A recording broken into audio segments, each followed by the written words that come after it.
The first witness in the multi-million-rand corruption trial against former eThekwini Mayor Zandlie Gumede and 21 others has taken the stand in the High Court in Durban.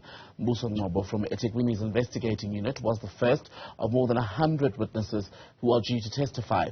But the state has requested that media not broadcast his cross-examination or even testimony as a whole.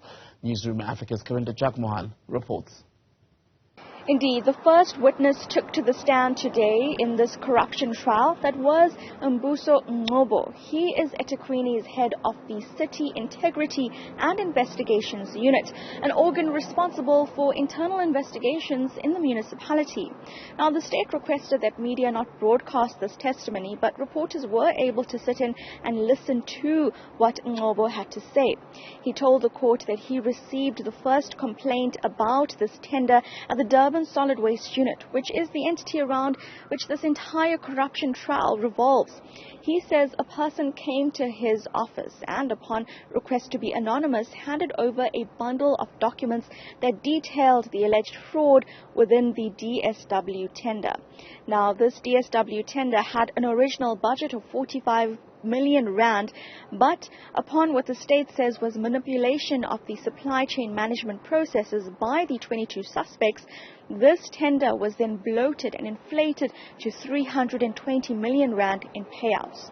Now, Ngcobo says that his team conducted a preliminary investigation, after which they saw that this was a massive caseload, and they then handed this over to an external service provider, being the Integrity Forensic Services Company. It's a private company that then conducted their own report, Ngcobo says, without his interference.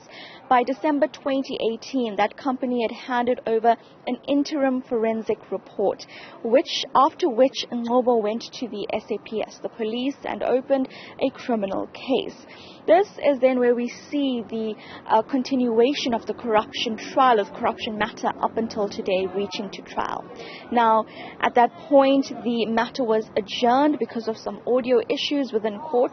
Earlier today in the morning, the state had just concluded its presentation outlining what their case would be. So it was quite a brief day, but tomorrow Ngcobo's testimony will continue and is expected to look into how this DSW tender was investigated to the point where we are now in terms of the massive amounts that are considered being fraudulent. We'll keep you updated as this trial unfolds. For Newzroom Afrika on channel 405, I'm Karinda Jagmohan in Durban.